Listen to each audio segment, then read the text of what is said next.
আসসালামু আলাইকুম। গত 8ই ডিসেম্বর সোমবার রাজধানীর মোহাম্মদপুরের শাহজাহান রোডের একটি বাসায় গৃহকর্মী কর্তৃক লাইলা আফরোজ, যার বয়স 48, তার মেয়ে নাফিসা 15 নৃশংসভাবে খুন হন। নির্মম ও বীভৎস এই ঘটনা সারা দেশে ব্যাপক চাঞ্চল্যের সৃষ্টি করে। প্রাথমিকভাবে জানা যায়, ঘটনার দিন সকাল 7:51 হতে উক্ত বাসায় গৃহকর্মী আয়েশা প্রবেশ করেন এবং 9:35 সময় সে বাসা ত্যাগ করে। ধারণা করা হয় এই সময়ের মধ্যে উক্ত নৃশংস ঘটনা সংঘটিত হয়েছে। এই ঘটনায় নিহত লাইলা আফরোজের স্বামী বাদী হয়ে মোহাম্মদপুর থানায় একটি হত্যা মামলা দায়ের করে।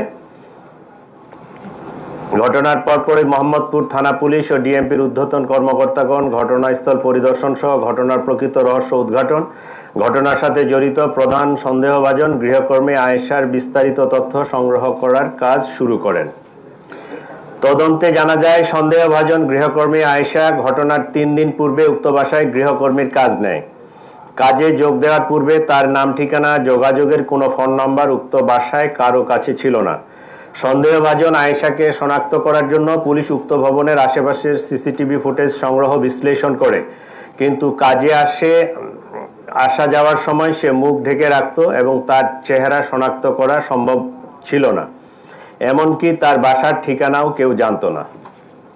এক পর্যায়ে আয়েশা সম্পর্কে কোনো তথ্য না পেয়ে মোহাম্মদপুর থানায় গত 1 বছরে গৃহকর্মী কর্তৃক চুরির ঘটনাসমূহ পর্যালোচনা করা হয় এবং তার গলায় যে পোড়া দাগ এবং জেনেভা ক্যাম্প এলাকায় থাকে আয়েশা নামের এক গৃহকর্মীর খোঁজ পাওয়া যায়। সে গত জুলাই মাসে মোহাম্মদপুর থানার হুমায়ুন রোডের এক বাসায় চুরির ঘটনায় জড়িত ছিল। সংশ্লিষ্টদের সাথে কথা বলে প্রাপ্ত তথ্য যাচাই বাছাই করে আয়েশার সাথে যোগাযোগের একটি মোবাইল নম্বর পাওয়া যায়। সেটি 2025-এর জুলাই মাসের ঘটনা। উক্ত নম্বরে যোগাযোগ করলে জানা যায়, তার মোবাইল নম্বরটি কখন কে ব্যবহার করেছেন তিনি সঠিক মনে করতে পারছেন না। তবে কিছুদিন পূর্বে তার ফোনের ডিসপ্লে নষ্ট থাকায় রাব্বি নামের তার এক ছোট ভাইকে ঠিক করার জন্য দেয়। এ সময় সিমটি রাব্বির ফোনে ব্যবহার করা হয়ে থাকতে পারে। এভাবে রাব্বিকে শনাক্ত করা হয়।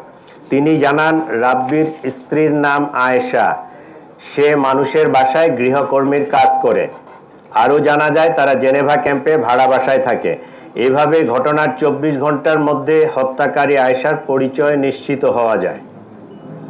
আয়েশাকে গ্রেফতার করার জন্য পুলিশ প্রথমে হেমায়েতপুর তার মায়ের বাসায় অভিযান পরিচালনা করে, কিন্তু তার মা জানান তারা রাত্রে বাসায় ছিল কিন্তু সকালবেলা বের হয়ে গেছে। আয়েশার মাকে নিয়ে পুলিশ রাব্বির মায়ের বাসাও যায়, কিন্তু সেখানেও তাদের পাওয়া যায়নি। তারা পুলিশকে জানায় আয়েশা ও রাব্বি বরিশালে গিয়ে থাকতে পারে।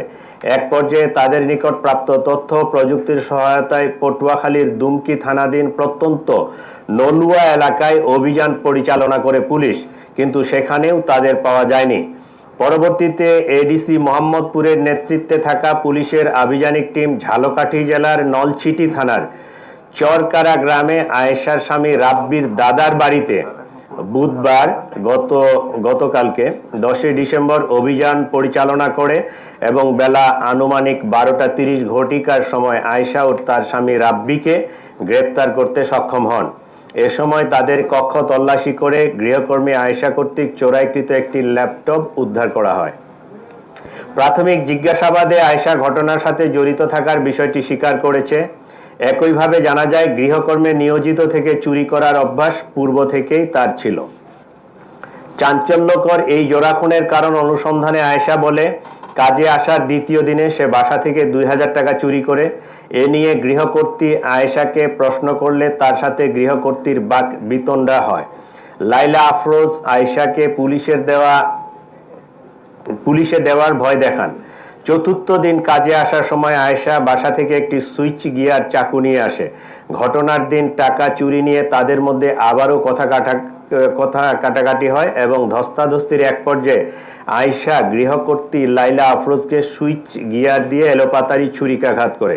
এ সময় তাদের মেয়ে নাফিসা তার মাকে বাঁচাতে এগিয়ে এলে তাকেও ছুরিকাঘাত করা হয়। ছুরিকাঘাতের ফলে অতিরিক্ত রক্তক্ষরণে মা ও মেয়ে দুজনেই মারা যান বলে প্রাথমিকভাবে প্রতীয়মান। ঘটনার সময় আয়শা নিজেও আহত হয় এবং রক্তমাখা কাপড় চোপড় পাল্টিয়ে মেয়ে নাফিসার স্কুল ড্রেস পরে বাসা থেকে বের হয়ে যায়। যাওয়ার সময় ব্যাকপ্যাকে একটি ল্যাপটপ, মোবাইল ফোন আরও কিছু জিনিসপত্র নিয়ে যায়। বাসা থেকে বের হয়েছে সোহরাওয়ার্দী মেডিকেলের ভিতরে গিয়ে পুনরায় কাপড় পাল্টিয়ে তার নিজের কাপড় পরিধান করে সে সাভারের উদ্দেশ্যে রওনা হয়। পরবর্তীতে সে চুরি করা ফোন ও রক্তাক্ত কাপড় চোপড় সিংগাইর ব্রিজ হতে নদীতে ফেলে দেয়। এই ছিল মোটামুটি আয়েশা সম্পর্কে। এটা একদমই ক্লুলেস একটা ঘটনা ছিল। সে মোবাইলও ইউজ করতো না, ছবি টবি কিছুই ছিল না, কিন্তু তার এই যে গলার সাইডে যে পুরা দাগটা, এইটাই আমাদের একটা ক্লু। কারণ এই পুরা দাগ নিয়ে এর আগে এই মহিলা জুলাই 25-এ ধরা পড়ছিল। এইটা আমাদের থানায়, একটা মোহাম্মদপুর থানায় জিডি ছিল।